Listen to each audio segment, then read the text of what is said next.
Alright everyone, hello and welcome back to Watching Walford, the weekly podcast where we discuss storylines from week 21 of 2023, all the episodes ranging from the 22nd all the way to the 25th. And before we continue with the show, I'm your host Ash and I'm joined by Piggy.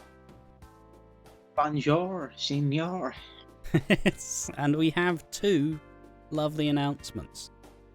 Our first announcement is we made a Twitch channel, Watching Walford. The reason why I'm announcing it is when I get my PC, like in 2025, there will be a live stream where I'll be streaming gaming, hopefully in the year 2025 if we're still doing this podcast, because I want to build a brand. Because, let's be honest, this is going to be our most successful show. Whether we like to admit it or not, I'm not brag. Bit of existential dread creeping in there, Piggy. Well, is this all we're good for? EastEnders? Really? It's not even my favourite soap. Well, look, it would have been easily entertained, but you went, well, sod it. I only want to work on Watching Walford. Well, I don't like dealing with copyright stuff. Yeah, anyways. Go make your sad videos, you pathetic little bitch. But yeah, we have a Twitch channel. It's at Watching Walford, because surprisingly, no one meant that would be a cool name for the Twitch. Yeah, I should we only probably have 3 followers. There'll probably be a link in the description box or something if I remember. I won't. Yeah, the Twitch. I won't remember. I'll remind you. Yeah, so we have a Twitch channel. So we will be watching old classic TV shows and possibly in the month of December, old EastEnders Christmas episodes. Yeah. I know it's only May, but I'm thinking I have the ideas, and then Ash is like CM Punk at a media scrum. He's like, I'm old, I'm tired, and I work with a fucking ADHD child. Yeah, I am the grumpy one. Our seal pictures do not match each other. I said this off camera. His is like a happy seal. Mine is a grumpy seal. He has sunglasses on. We should flip them. I should be the happy seal. But yeah, we have a Twitch channel and we are live streaming the 31st of May at 7 p.m. We hope to see you there. We will be live streaming Lola's last episode. We won't be streaming the episode. We'll be streaming our reactions. You'll see Ash's lovely face and you'll see me. You'll see my little window box. If you're wondering why don't you stream the episode? Because BBC will copyright us, then take us off the back, pull down our pants, and then fuck us. And we don't want that. We want it to be consensual. So exactly. Even though you covered up Jimmy Savile's nonsense, we do not want to be fucking like Savile's victims. So please, BBC, leave us. Leave us alone. I suppose just one addendum. 31st of June. It said 31st of May. The stream will start at 7:15. Probably gonna sit in there for a good 15 minutes before the episode. Get some how we think it's gonna go. Get some theory crafting, and then by the end of it, all of the tears. There is also a chance. I'm not gonna say this officially yet. There is a chance we also watch the episode afterwards on the 1st of June, as that's when the Knights debut. But yeah, our reactions to the Lola's final episode will be on the channel and uploaded separately as well. So if you miss it, you'll be able to watch it. But the 1st of June, I will likely not be able to watch it. It might just be Ash watching it. Unless we do with not what culture, cultaholic people do it, where Ash watches it and waits for me to watch it, and then we do, oh my god, this happened on EastEnders. You wouldn't believe it. What? You wouldn't believe it. George Knight said the Not much N-word. fucking happened. Woo! Just having a meltdown. Because all of those things are filmed at 4 a.m. and it's like energy. Yeah, but I'll be back from the cinema full of popcorn and Nando's, and he'll be like, are you ready to record? I'm like, just give me 30 minutes. And then in 30 minutes, he's like, are you ready? If you're ready, get fucking hyped. And then you're just in a food coma or something. All my stories involve food. But yeah, we have a Twitch channel, we have an Instagram, Watching Walford is the Instagram. I post all the episodes thumbnails, and you can go follow us on Instagram at Watching Walford. Or for people who may be like, well, you run it. Well, no, I just say it's Ash's Instagram, so I can't get in trouble. If I post the most racist thing, we can just say Ash did it. And if people go, well, Ash didn't do it, I'll be like, but he had a mental breakdown and he wanted to say why the British took over the Irish in the 1600s was a great idea. Wow, that's a big one. And I suppose before we finish up this introduction and head into some of the smaller stories, how was your week, Piggy? How you doing, mate? My week was good. Not much happened this week. It's all leading to next week where I break my wallet by buying 2 Cody Rhodes figures that are a bit expensive, but it's like taking a shit when you're constipated. You know it's going to be hard, but you have to do it. You're pushing and it finally happens, and you're like, it's like when you have you are the reason why this is happening as well. You put all that fucking shit food inside you, and you're like, well. Do you know, like when you have a post-nut clarity if you're a man or a woman as well? It's like that when you have a shit, just, thank God it's out. That must be how a woman feels when they give birth. Like, that was lovely. I'm not doing that again for another year. I don't think lovely is really the word for it, but I just imagine people like, fucking hell. Oh, get me out. Me a fucking fag. Oh, I shouldn't have said that word.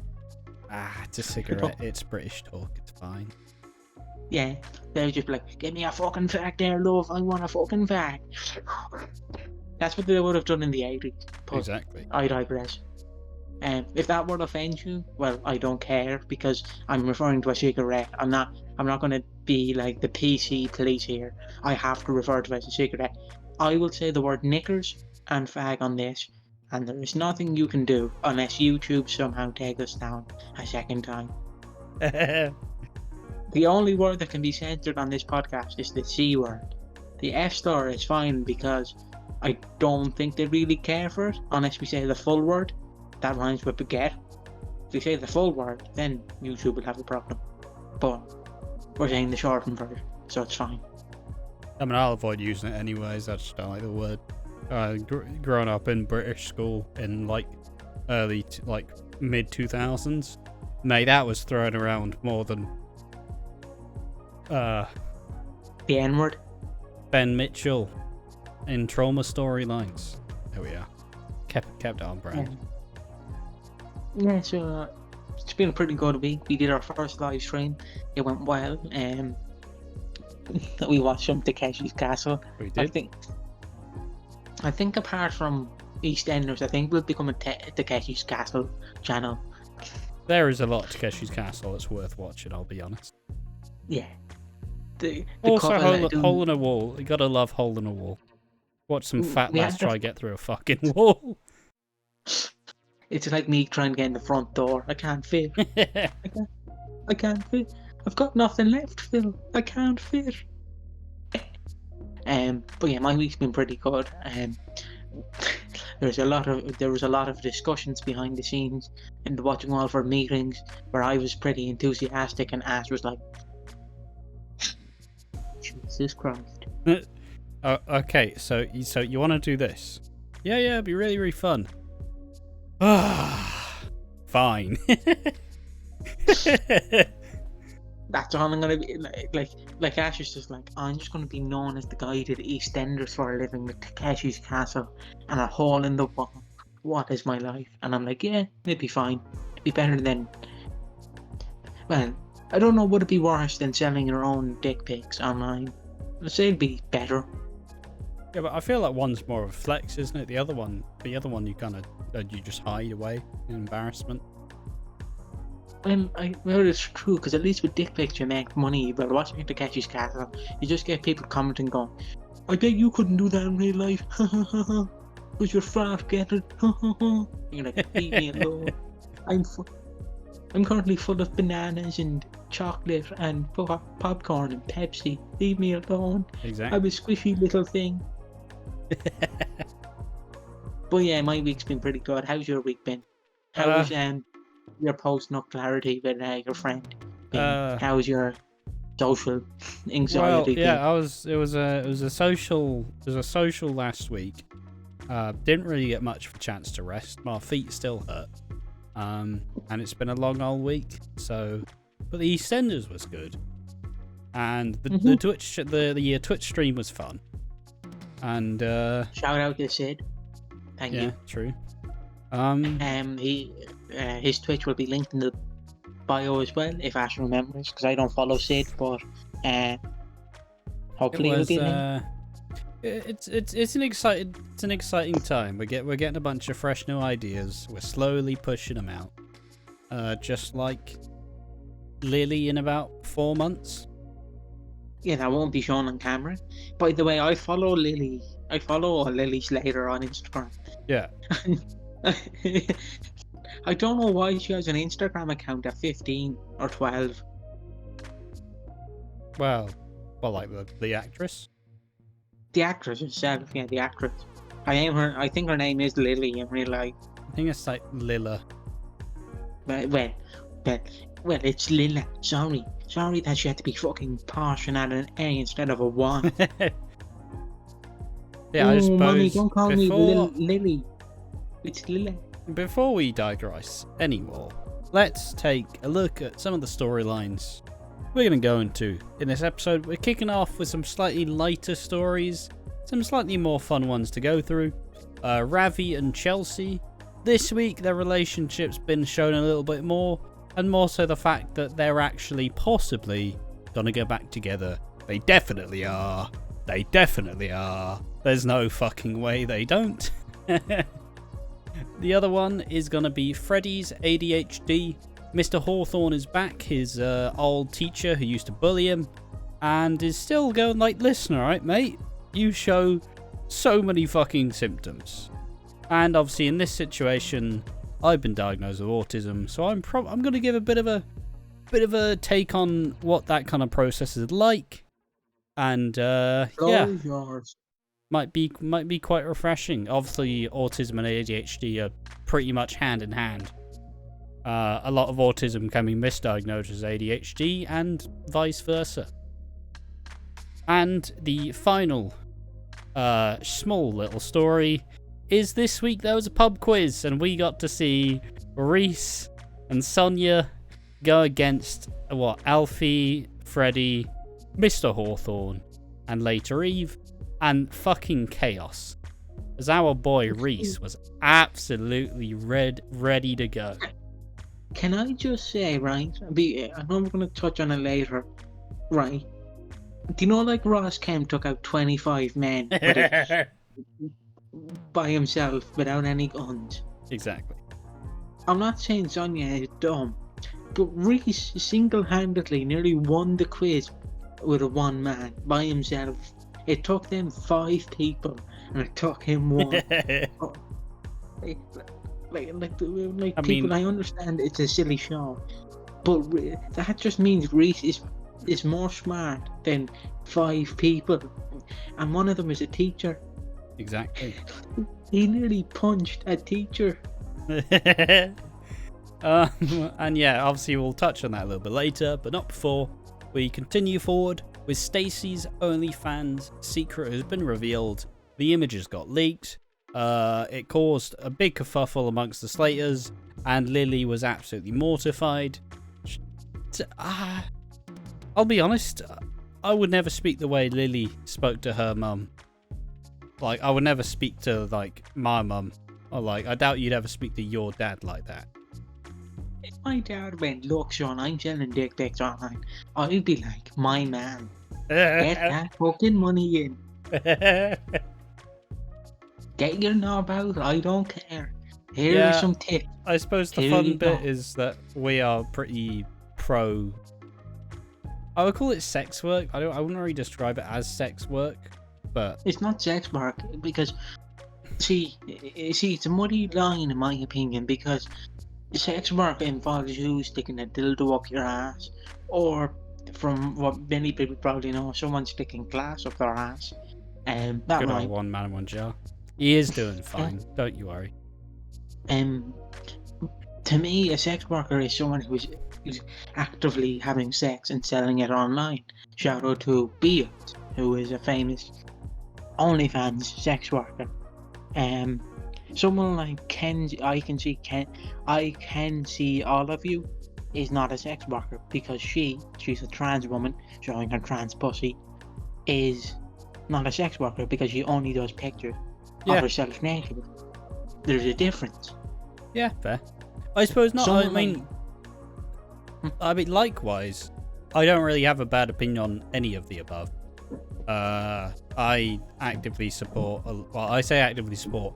I don't give money to any like OnlyFans workers, but I do think that we're at a point in time where it's a way that you can make genuine money from like selling pictures of your body, and all the fucking power to you. See, here's where my argument says, and where I want to go on a rant. Stacey is not selling nudes. She's selling lewds. From what I can see, she's selling lewds, not nudes. So what's the harm in that? She's just wearing a fancy outfit. Yeah, alright, well, let's continue on. Lola comes home from the hospital and gets baptised in what some would probably call a weird twist of fate. But it was done pretty well. It was like, remember when Zach and Whitney lost the baby, and then you had the nurse and you had like the blokey bloke who were consoling them through it. It was basically like this, but a reverend, and it was a nice little heartfelt story that added a bit more like gravitas to it. And the final storyline of the week that we're going to cover is Ben Mitchell's shock exit.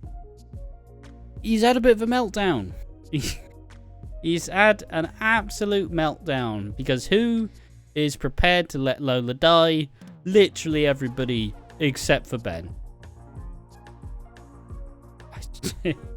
There will be some rants later, trust me. But regardless, these are the topics. I picked up on camera. But when you said Ben Mitchell, all you heard from me was just like. I still didn't show up. I'll be honest, mate. What? It didn't show up on microphone. Oh god. All right. Yeah, but it was just funny to me because you went Ben Mitchell and then my arse went. Oh, alright. That's the attitude around here. But yeah, we talk about sex workers, but the minute you bring up farts for like 5-year-old children. Exactly. But without any further ado, let us get into the episode. Let's talk about our first initial story of the week. It is Ravi and Chelsea hopefully getting together.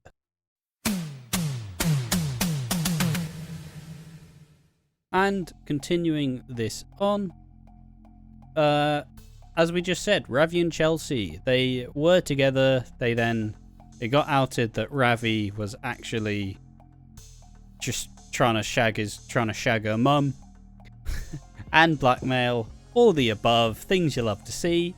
And obviously Chelsea went, fuck this, I'm not being with you, what's wrong with you, you little mad bastard.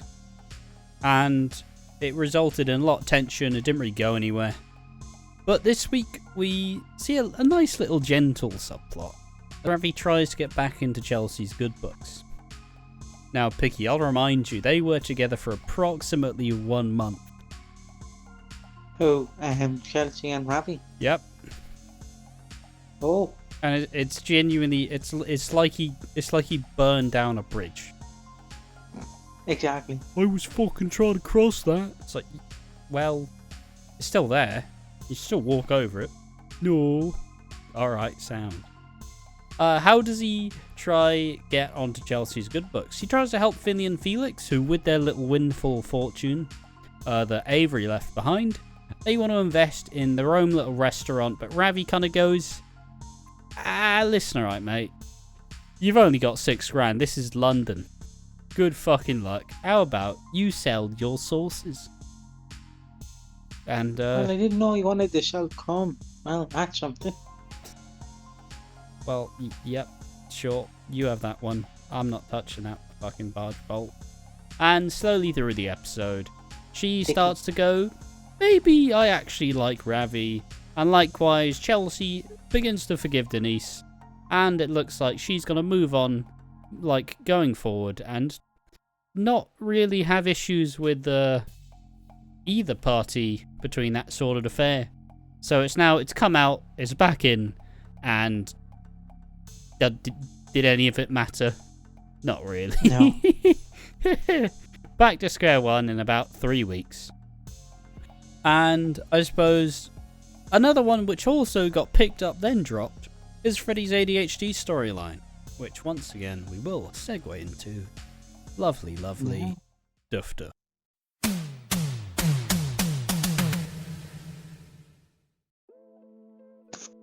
So, Mr. Hawthorne is back. That's Freddie's teacher who used to bully him. I say bully him, he did call him quite shit and weak and pathetic. My words, not the teacher's probably. Sorry to interrupt you. Could you imagine your teacher like, Jake, you're doing lovely. Sam, you're doing great. Ash, you're fucking shit, mate. You can't do 2 + 2. It's not fucking 3, it's 4, you autistic spastic cunt. Fucking hell. And you're like, no. Yeah, that would be proper bullying. Fair play. Me as a teacher.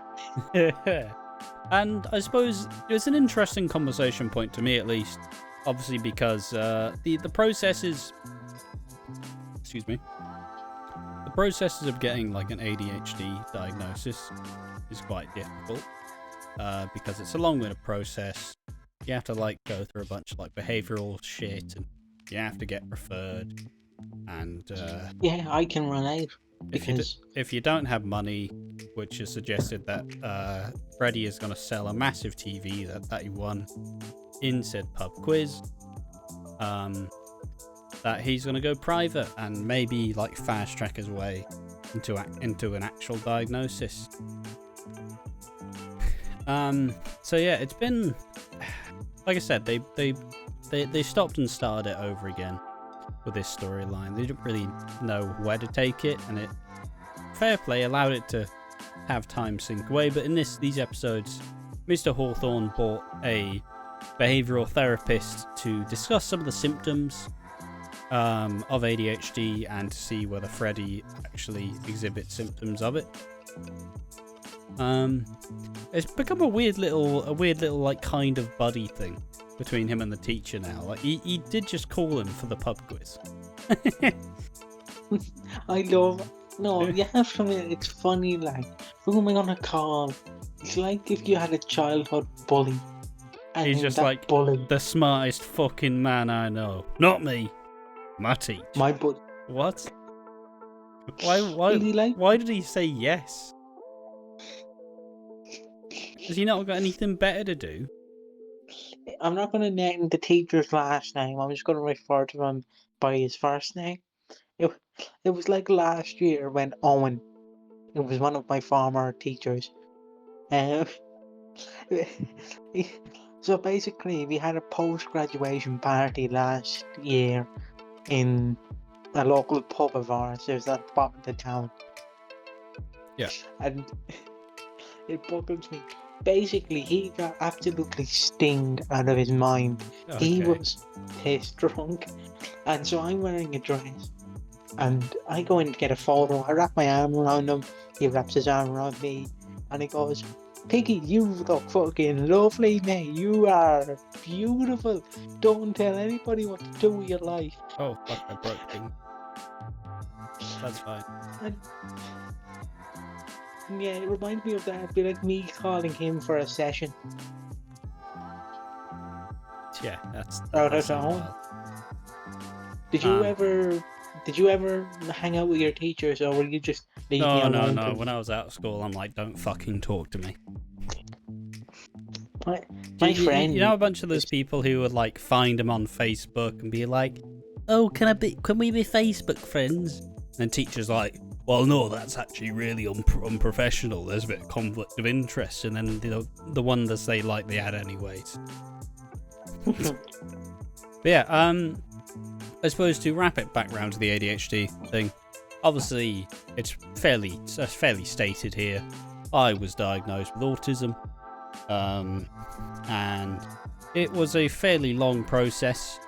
The way it happened for me is I went to the doctors. We think I'm autistic, and they went, well, it was just, what kind of symptoms do you have? And they're like, and I'm just like, here are a bunch of my like character traits, and like here is how I act and function.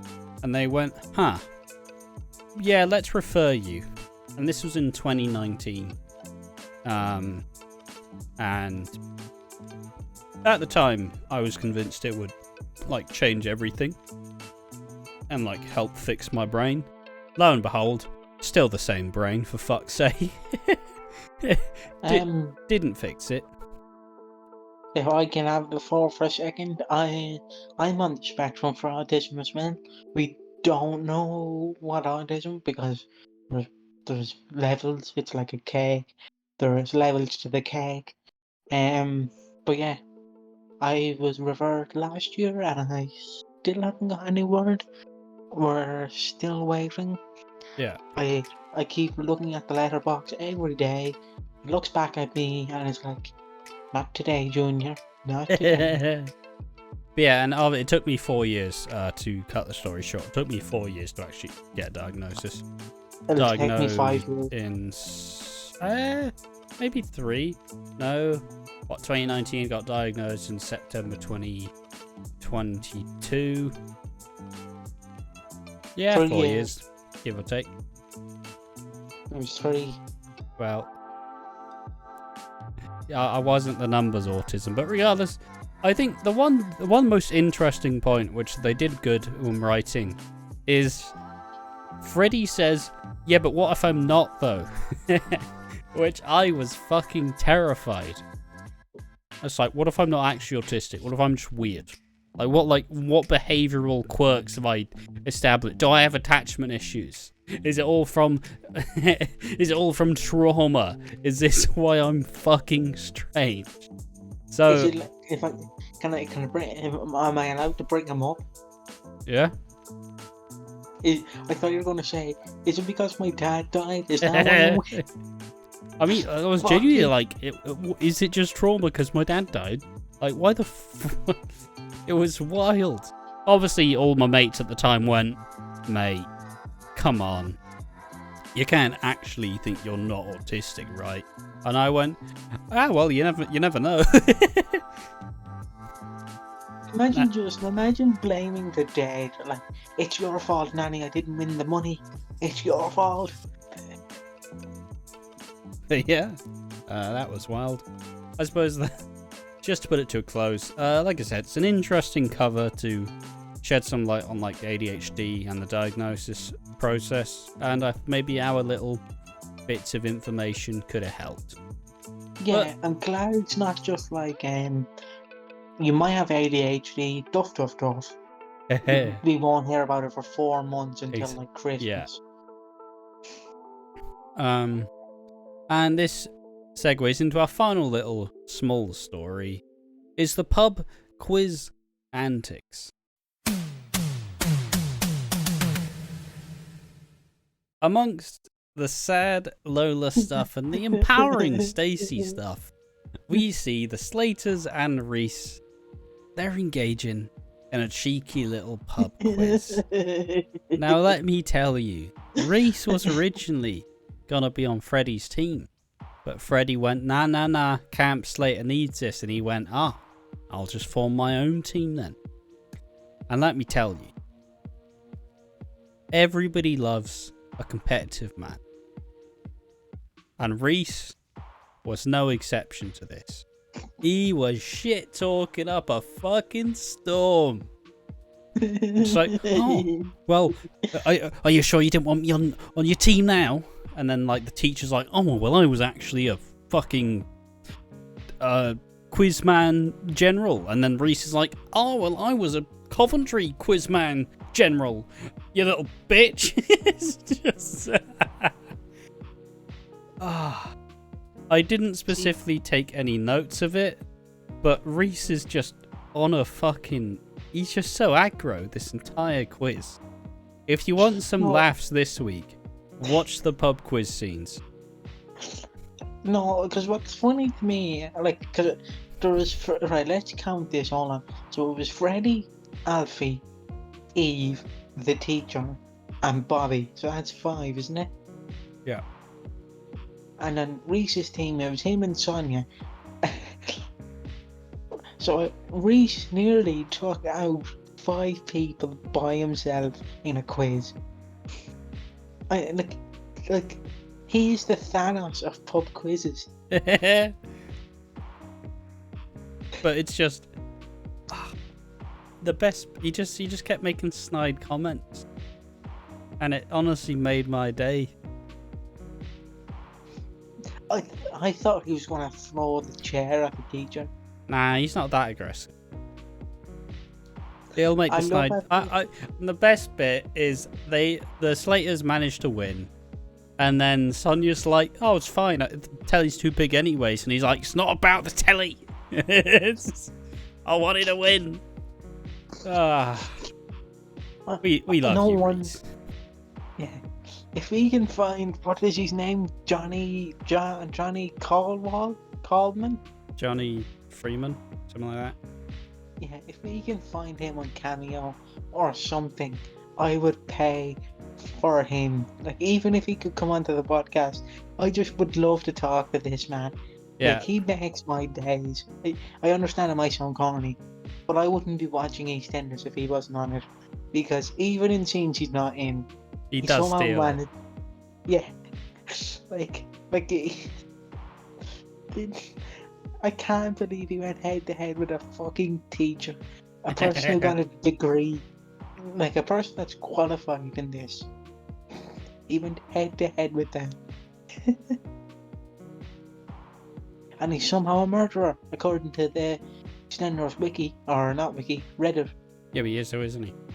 But I suppose people were chatting as if there was a murder, as we step forward to one of the more serious topics, but one of the more empowering ones. In Stacey's Onlyfans secret being revealed and spread pretty much across the entire square.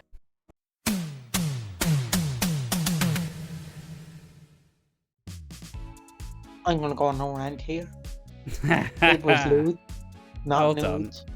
Let's get some of the context in here. Come on. So, obviously, cut the story short, Stacey's OnlyFans got leaked around the school. Amy decides to actually tell her best mate Lily, yeah, the photos have leaked. And Lily storms in as the entire Slater clan's eating food and just says, like, "You've ruined everything, you slack," or something like that. And you can, you bitch. And everyone's upset at her. Everybody's fuming. Except for Martin, who's like, well, you know, been through worse, like. And we get to see all of the reactions of the Slaters. Freddie feels like he's let everyone down, because obviously he put Stacey onto the secret cam stuff. Harvey is ashamed, and Jean is absolutely fucking mortified.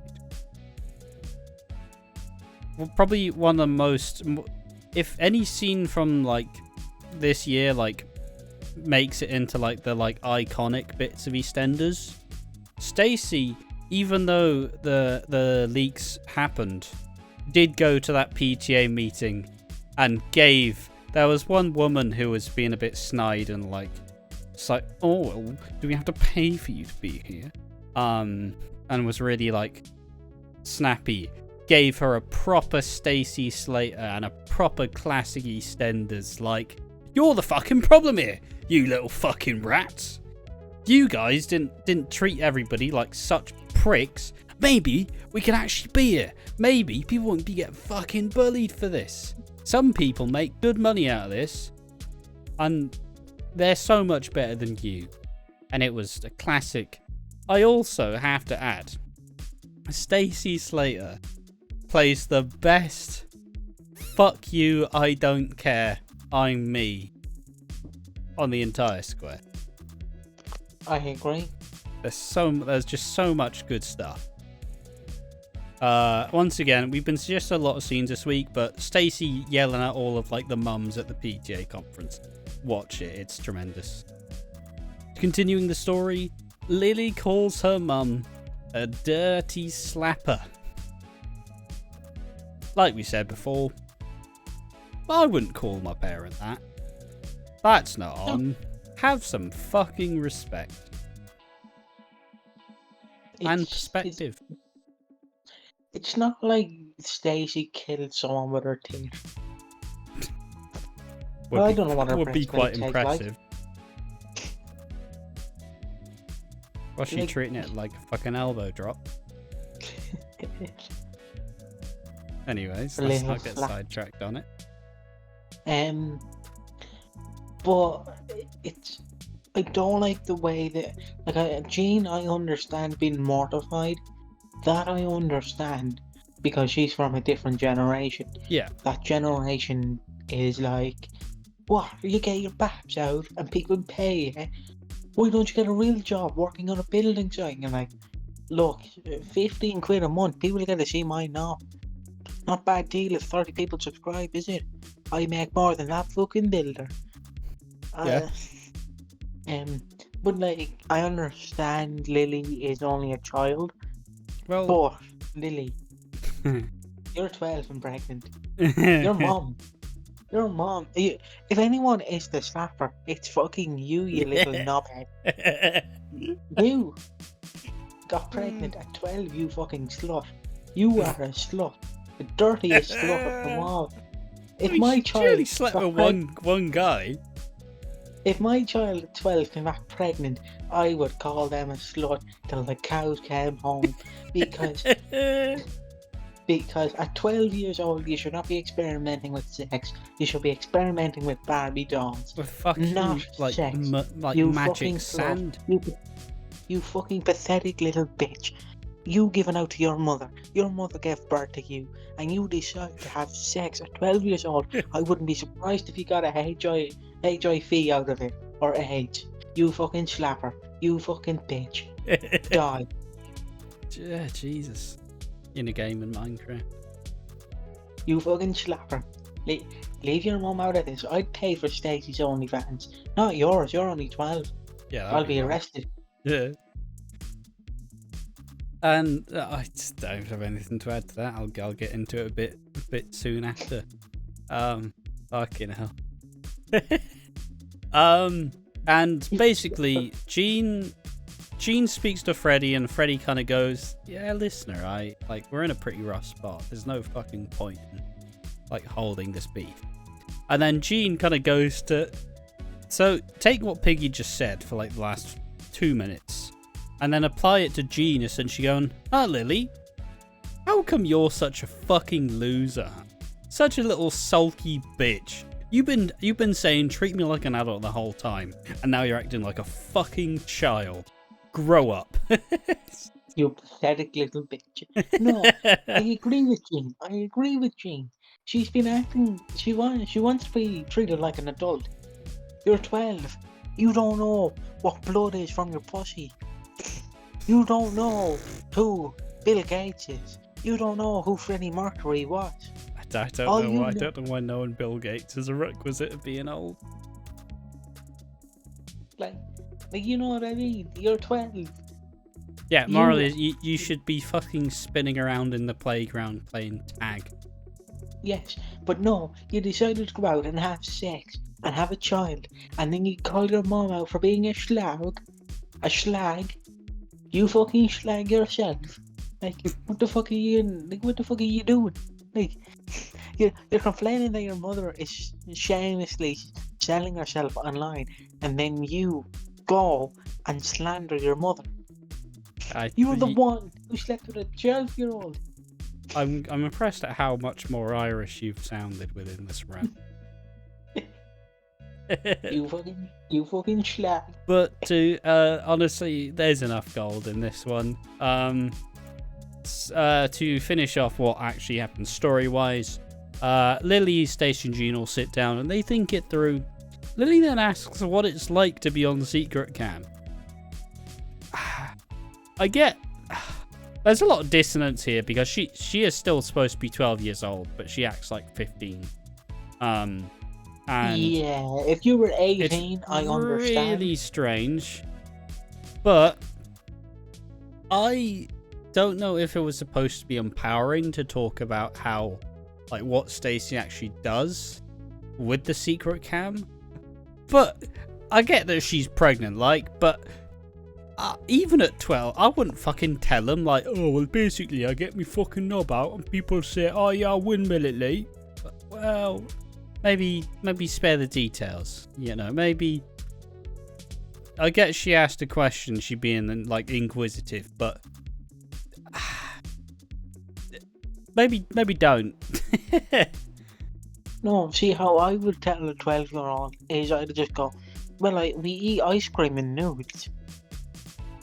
That's all. We sit naked and we eat ice cream. That's all. Yeah, mate, that mental image would scar people. What? Who wants to eat ice cream nude? Well, you never know. It might be cold down there. You want to put a bit of a Ben and Jerry's on it for your mistress to lick it off. Alright. This latest, Jean and Lily ask Stacey to delete the account, but she kind of goes, not yet. And meanwhile, Lily decides that she's going to leave school. As Jean, Eve, and Stacey all agree that maybe secret cam is the best option. Now, I understand that EastEnders has a role to play, and EastEnders, whenever there's some like topical issue, they have to show all sides of it.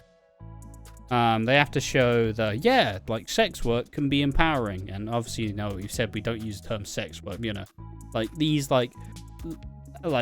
adult images, news, content, the adult content creators, you know, it's a reasonable job at this point. Obviously, the lockdowns really sent a lot of people skyrocketing, and it's where anybody can pretty much turn into a fucking at least like 6 figures for just convincing people that they're fucking sexy. And they have to do the empowering angle. They have to do the shame angle, like, oh, what the fuck? She's what? She's doing that? What do you mean? She's selling herself. She's selling her body. Isn't she like a little prostitute? And it's like, well, no, it's different nowadays, isn't it? You know, there's a lot of safety within doing this online stuff. You're not on a fucking corner, risking your life, getting into a car with a random stranger. Yeah. And yeah, like I said, you have to show the mortified, like, oh, is this really what you're doing? Like, I thought you were better than this. And yeah, I think they've done a good job so far. Obviously, it's going to continue and probably get worse. But I do like the alternative here, like future, where Stacey actually just becomes really popular and it actually is like made bank. But maybe you don't do that storyline during a cost of living crisis, do you? Maybe don't do that storyline when the global economy is about to crash. Probably not the best idea. Do you have any more you want to say on this?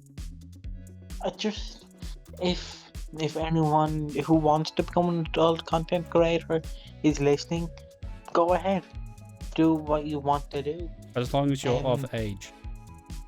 Yeah, if you're a minor, then wait till you're 18 and then post it on r/legal teens. Well, I know all the good websites. All the hookups here, isn't he? What's another one? r/1819. r/barely legal teens.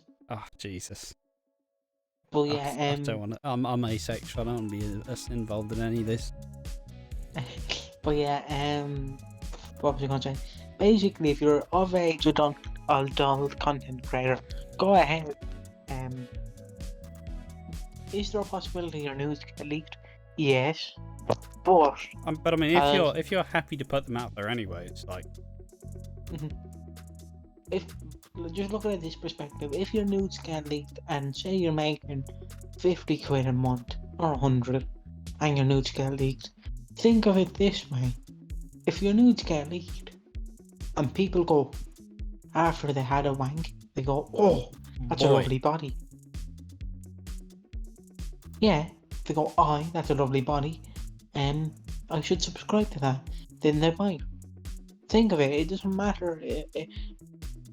To me, unless your family somehow come across it, which would be very weird for your uncle to sit there and be like, "Should I tell the group chat?" "No, I'll just have a wank first and then tell them." That would be that'd be very weird. I gotta have a really hard think about this. Well, that was fun. Yeah, have you seen this? Fucking hell, who's done that? But yeah, I don't think it should be shamed. I understand from the perspective of an older generation, like, you should work a 9-to-5 job, you should provide for your family comes first, a husband marries a woman, a man marries a woman, then they have sex, then they have a child, and then you die. It doesn't work like that anymore. Yeah, society's definitely evolved. It's like if you ever get the like older people like, "Oh, well, I bought a house for £5," and it's like, yeah, but you know that nobody can buy houses anymore. Like, unless you move to a place where it's just completely fucking safe. Like, yeah, sure, you can buy a house up north, but who wants to live up north? No. But yeah, basically, times have changed. Yeah, times have changed. We no longer live with the nuclear family. For people who want context, what is the nuclear family? Basically, the nuclear family is man, woman, children, and possibly animal. Yeah. That's the nuclear family. It's changed. To me, the nuclear family is no longer the existing, because you now have woman, child, possibly animal, or man, child, and possibly animal. But yeah, grab it back to adult content creators. If you want to do it, then do it. If you don't want to do it, then don't do it. Don't shame other people for doing it, because at the end of the day, I only make €220 a week. They're probably making about £500. Yeah. So you know, getting your dick out. I suppose, and I was thinking about this earlier, where I have a mentality where I don't think that someone's like insecurities should shape other people, and that's usually where a lot of this like hatred or disgust kind of comes from. It's like, oh, what, you're selling your fucking body? That's why. What the fuck's? Why would you do that? That's so like violating. And it's like, yeah, well, we're in different fucking situations, aren't we? Fucking sell my cock for £300 an hour. Maybe I'll start selling it more, you know, like. I can't, of course. Well, yeah. That's why I'm doing a show about EastEnders. But yeah, we just before we move on to the sad bit of the podcast, we do a podcast. Could you imagine 40 years ago, post World War II, doing a podcast? I know it probably existed. And what do you mean post World War II in the fucking 90s?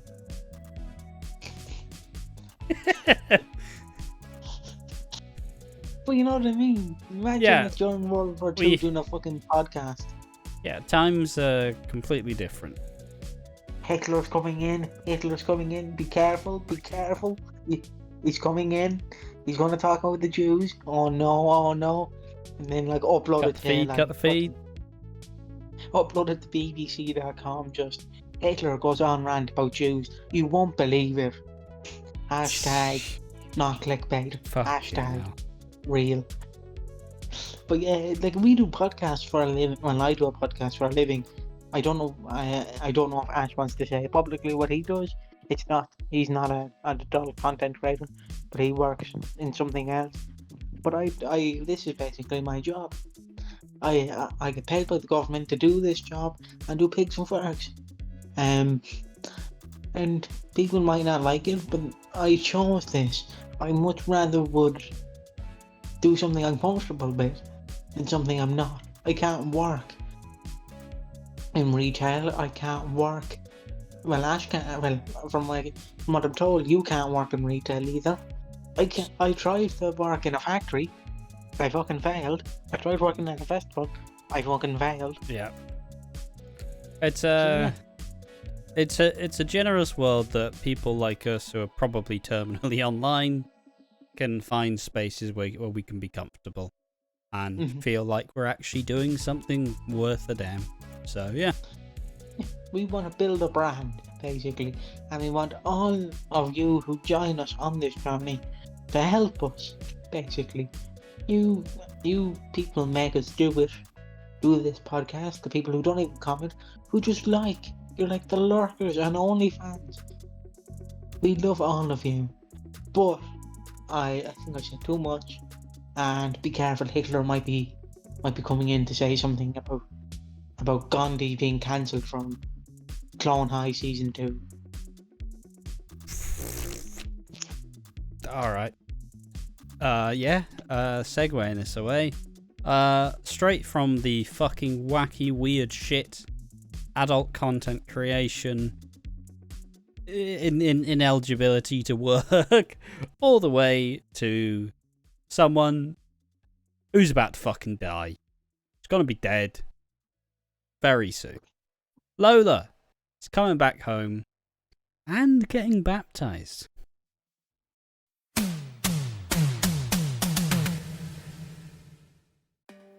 So, obviously after the Margate episode, probably the best EastEnders episode of the year,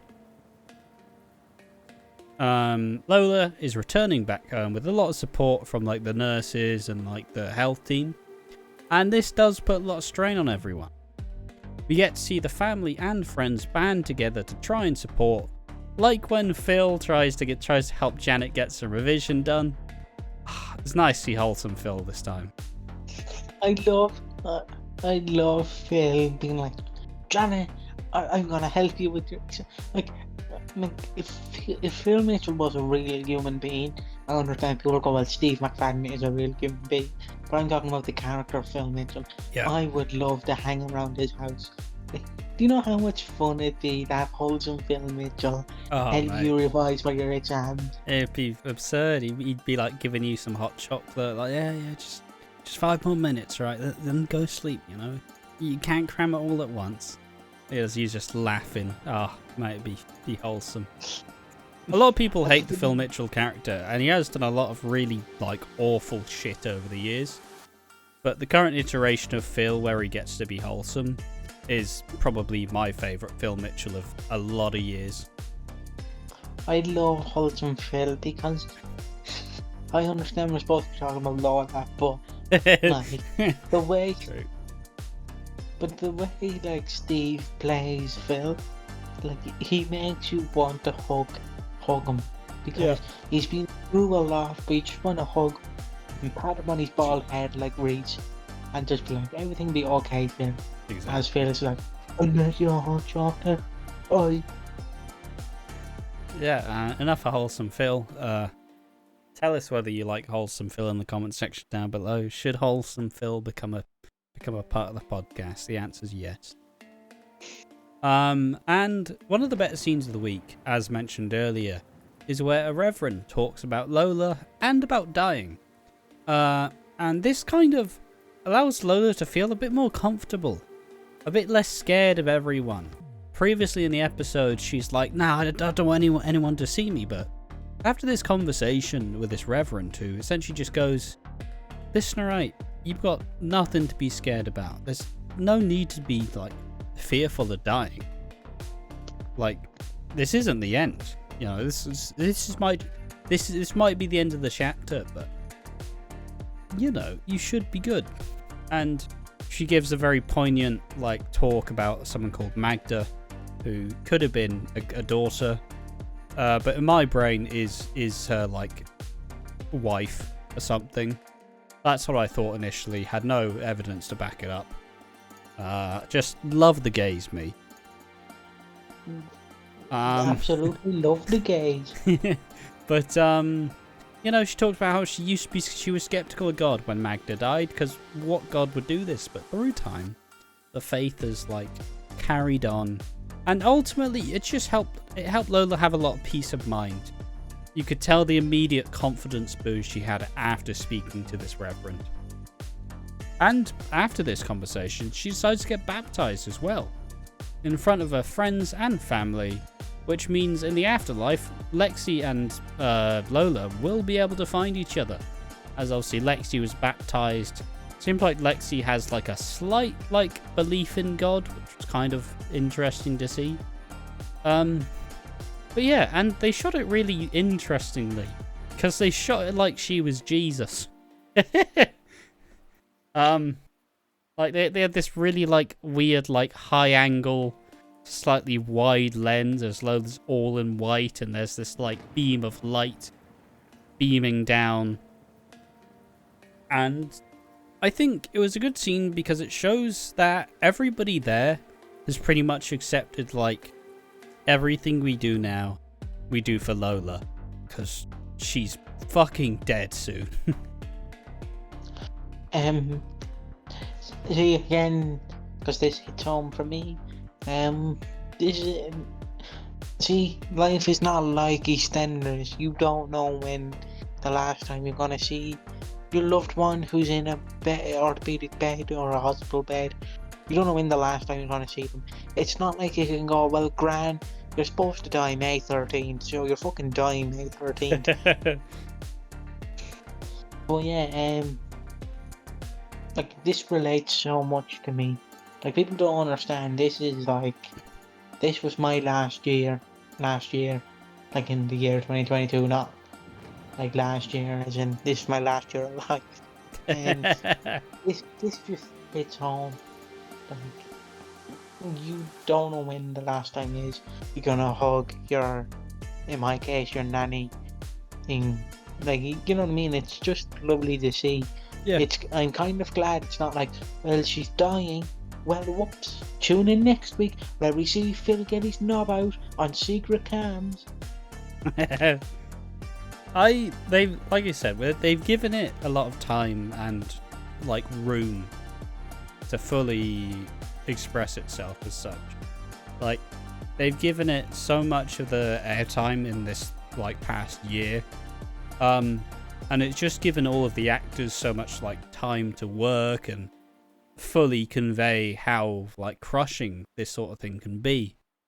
So once again, we're going to tell you to watch these scenes. Watch the one with the Reverend and watch the baptism, because there was a sense of peace with Lola getting baptized, and it truly like gave her that like confidence to actually continue on. So it was really nice. It was a great scene.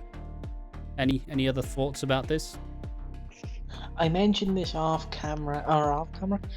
screen, but part of me was hoping that the Reverend was a scam artist, because to me it is hilarious that I understand it's not funny scamming a person dying of cancer, but you have to imagine like letting this woman into your home, talk about God, and then she's a fucking scam artist. She's like, well, I baptized you, quote unquote. I fucking baptized you, didn't I? Would be kind of vinegar. It was actually Mountain Dew. Sorry. Like, it just... Yeah, no, it's just the funny, like, haha, lol. But... Imagine, you know when she dipped her fingers in the water and just threw it in her face? Could you imagine if she drank it and then just went and spat it on her? Oh, well, when COVID was happening, they had to start using water pistols to baptize babies. Oh, I just love to see. And in the name of the Father, Son, the Holy Spirit. Pew pew pew! Oh, yep, you've been baptized. What? Oh, it's like it splashes off some baby's fat ass forehead. Fucking hits you in the eye. Yeah, you drop the water pistol, it squirts in midair. Oh, chaos. That's how I want my child baptized, if I ever have a child.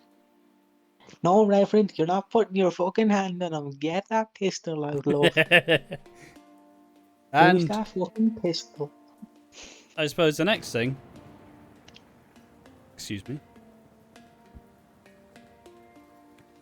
everybody was absolutely happy as Larry with the baptism, except for Ben Mitchell, who continues to make it all about himself.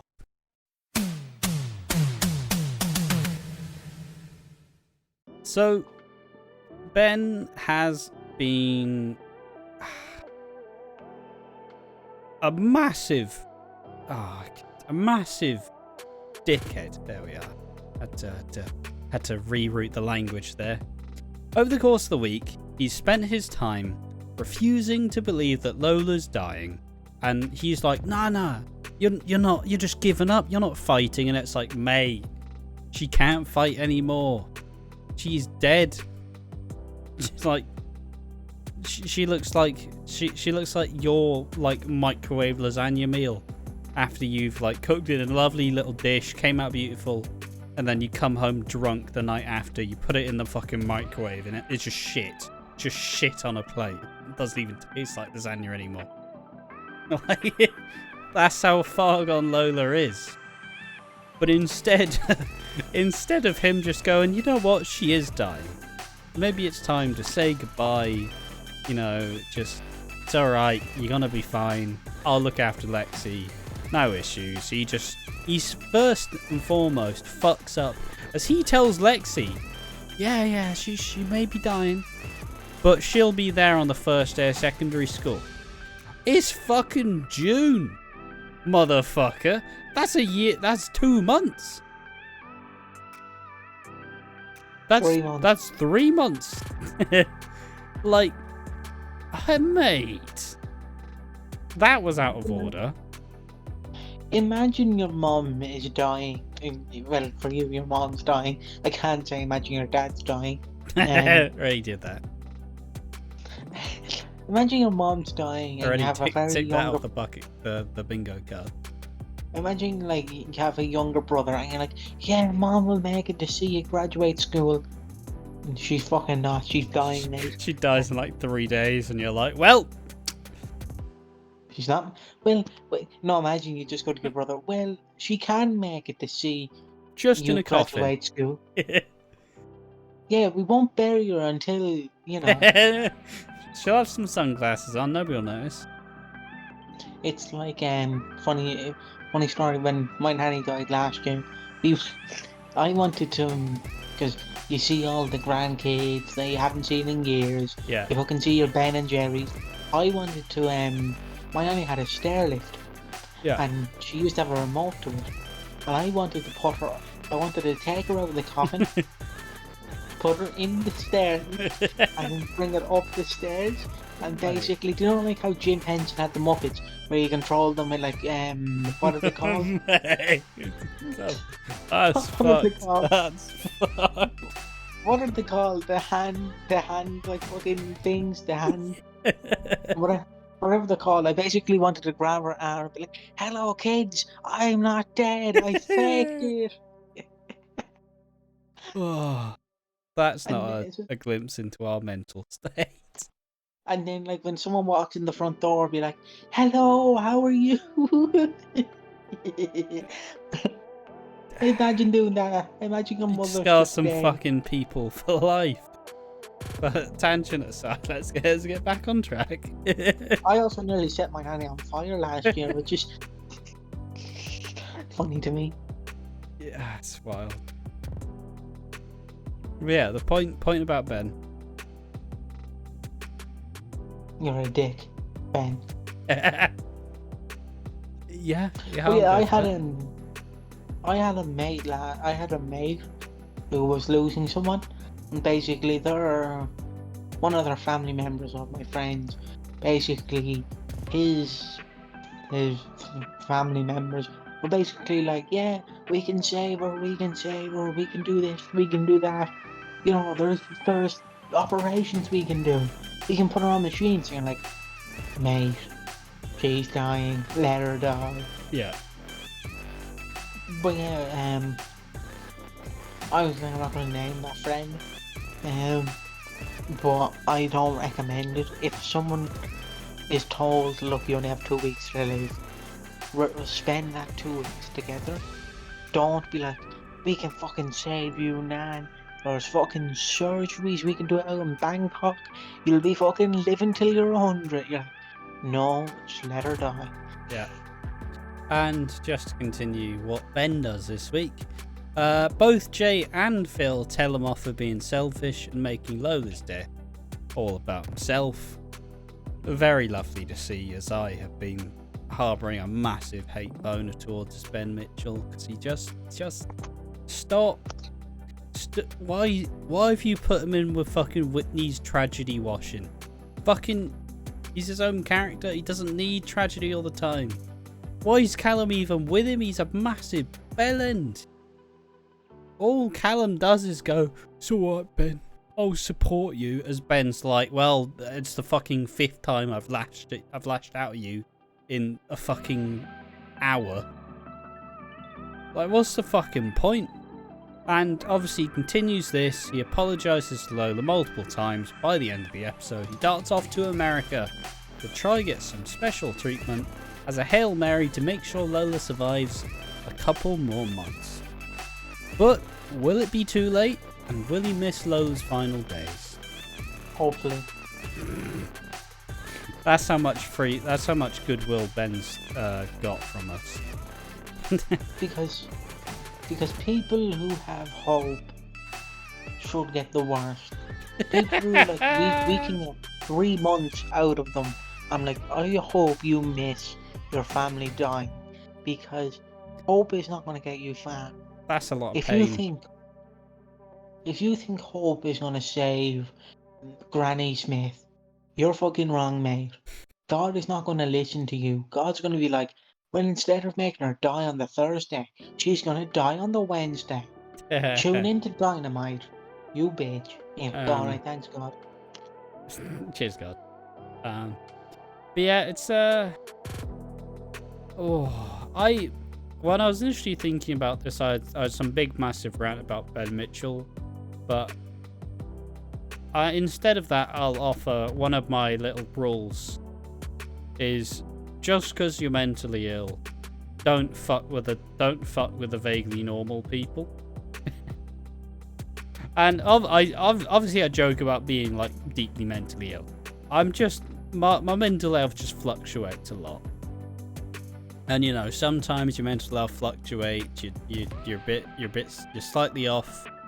You know, you have some strange thoughts. That's fine.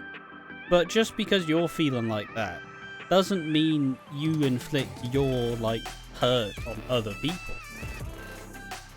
I could be having a fucking rough time. I'm not going to be like, well, Piggy, time to fucking record this podcast at 3 in the morning. Why? Well, my schedule dictates I can only do it at 3 in the morning. So you're fucking doing it. It's like, nah, man. Fucking. Exactly. I'll be all my shit. Well, fucking. Just let shit go back to No normal. No offense. You did dictate when I had to do the notes. So, Very true. Yes. You basically were the woman and I was the man on the leash. You were telling me when to do the notes. You were the Ben Mitchell. Well, they did get done though. They did. Exactly. We no longer need notes. So, who won in the end, bitch? For both of us and the viewers. But regardless, I suppose just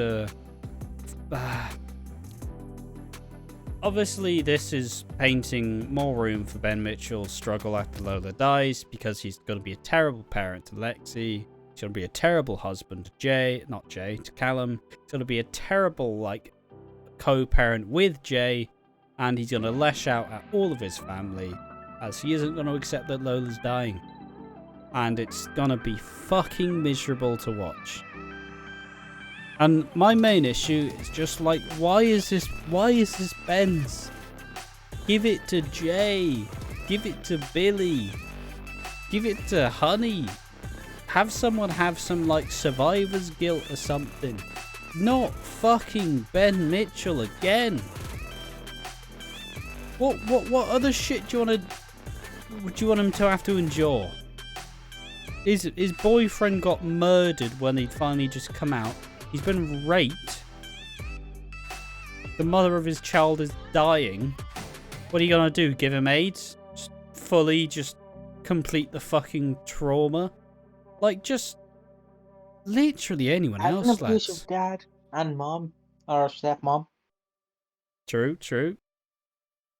I get it. He's a troubled character, and the actor is fantastic.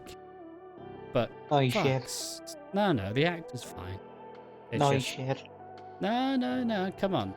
No, don't row with me. The actor's a great actor. He conveys a lot of, like, genuine pain very well. It's just the direction of the character, or at least in my eyes, is just shite. That's how I, like, quantify it. No? Alright, down, fair enough. I'm just gonna give you the silent treatment, like Gene. Well, and I suppose that being all of the stories that were covered on this week's EastEnders, let's go to the final thoughts section and maybe some awards.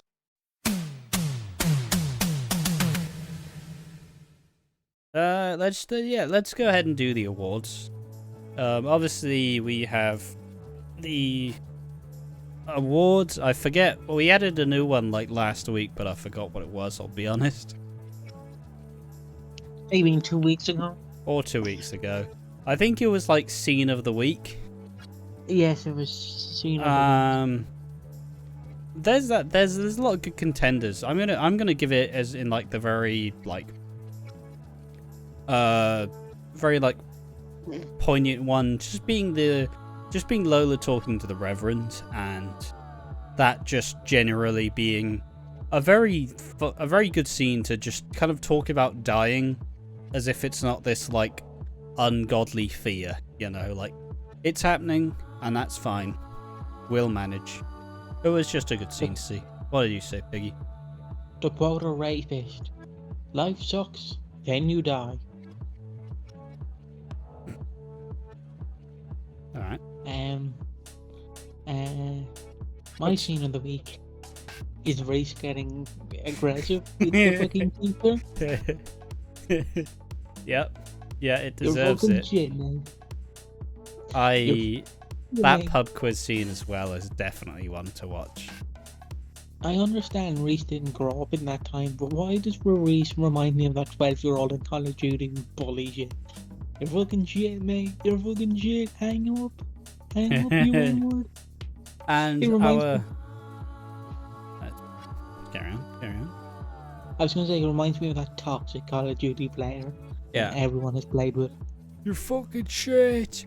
Your mum sucks my knob. You should kill yourself, and you're like, It's a video game. And the standard awards that we always give. The Steve Blackman Award, prize to the most wooden character of the week. I already have mine. Alright.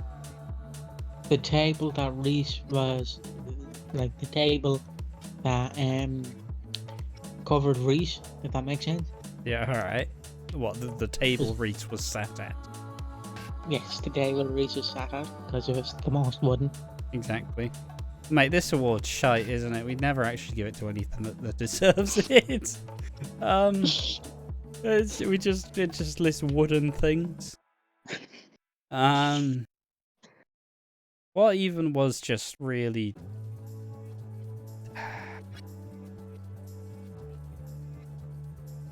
What was Wait, wooden? Freddie's response to Bobby telling him about Lord of the Rings.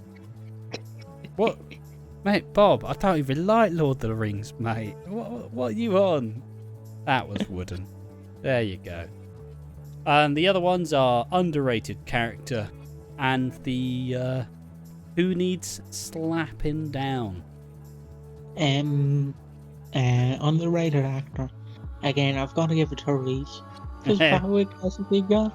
He's like a fucking 7-time champion at this point. Reese is like Roman Reigns. He can't be defeated. He's always really good. I'm just gonna straight give it to that Reverend. That Reverend did a really good job. Once again, EastEnders is doing a great job of bringing in these like one-off character episodes, and like the fucking, you know, the like blokey bloke talking to Zach, the nurse talking to Whitney, this Reverend talking to Lola. Just fucking great shit. Like, absolutely nailing it each time.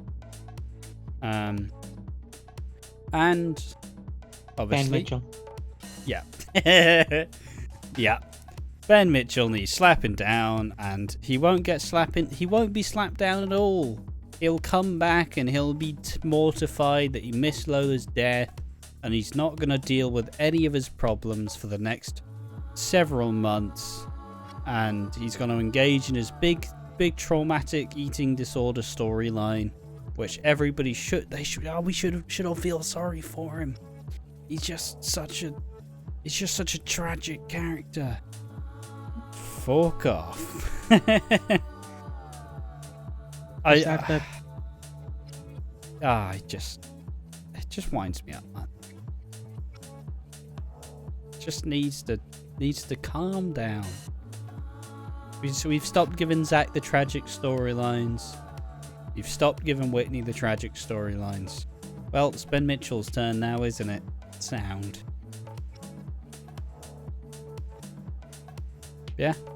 And I suppose just to cap this off, obviously the two things we mentioned, we are on Twitch now at Watching Walford, where we watch some classic British TV shows and whatever else we end up doing. Usually just that, but we're going to do some fun little watch-alongs. On the YouTube channel of EastEnders and Soap Stuff, there's the British Soap Awards happening on the 6th or the 5th of July. We're likely going to see... June's this month, mate. Yeah, but isn't it the 6th of June? Nah, it's July. Oh, yeah, it is. Fuck, it's still May? Oh, Jesus, I'm all the way back. Mate, I've been saying it's June the whole time. Fucking hell. I even corrected you at the start. I'm like, it's not fucking May, you fucking idiot. 31st of May, a Lola final episode reactions. June 5th, Soap Awards, and June 6th is when Love Island starts. And we're going to be providing our lovely reactions to that for at least a little bit on the Watching Walford Twitch channel. So go ahead and do that. Piggy, do you have anything else to plug? Song? You cut out a little bit. Say that again. Can I dedicate a song to Jean? Okay. You ready? I want this to end the podcast. Do I have to edit around this now? No. Gonna be a fucking ball, eh? Well, let's see the other pleasantries. We have been watching Walford. I've been your host, Ash. I've been joined by Piggy. From Lola's bed. Excuse you. Ooh. They're comfy. Yeah, there's a lot of pillows on there. She won't need it after a couple of days either, will she? It reminds me of when my nanny died and I stole her comfy pillow the minute she died. As she was dying. Mine! Fuck off now. I don't care if you're comfy. I'm not fucking comfy. Before I sing the song, funny story. Do you know them orthopedic beds? Yeah. They basically wanted to put her coffin upstairs in the middle room where she slept. And basically they had to get rid of the orthopedic bed. I don't know where they were going to put it. But there was something with this orthopedic bed that you can't plug it out. So when they plugged it out, the alarm went off and it started to deflate. Fuck. So they had to re-plug it in. But yeah, this is a little known classic. If you don't mind, this is dedicated to Gene Slater. You ready? Yeah, I'm ready. Stacey's mom has got it going on. Stacey's mom has got it going on. Stacey's mom has got it going on. Stacey's mom has got it going on. Stacey, can I come home? Can I come over after work? After work. We can hang around by the pub. By the pool? Hang by the pool? I was going to say hang by the pub, but I messed it up. Did your mom get back from her business trip? Her business trip? Is she there, or is she giving me the slip? Give me the slip. You know I'm not the little boy that I used to be. I'm all grown up now, baby, can't you see? Stacey's mom has got it going on. She's all I want. And I waited And for I've so waited for long. so long. Stacey, can't you see?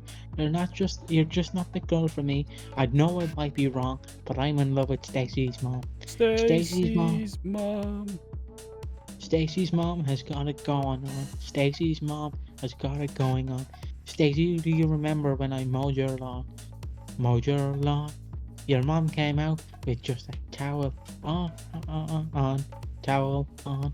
I can tell she liked me from the way she stared, and the way she said you missed a spot over there, a spot over there. And I know that you think it's just a fantasy, but ever since your dad died, your mom could use a guy like me. Stacey's mom has got it going on. She's all I've wanted, and I've waited for so long. Stacey, can't you see? You're just not the girl for me. I know it might be wrong, but I'm in love with Stacey's mom. Stacey's mom has got it going on. She's got it going on. She's all I want, and I've waited for so long. Waited and waited. Stacey, can't you see? You're just not the girl for me. I know it might be wrong, but I'm in love with Stacey's mom. Stacey's mom. Oh, I'm in love with Stacey's mom. Oh.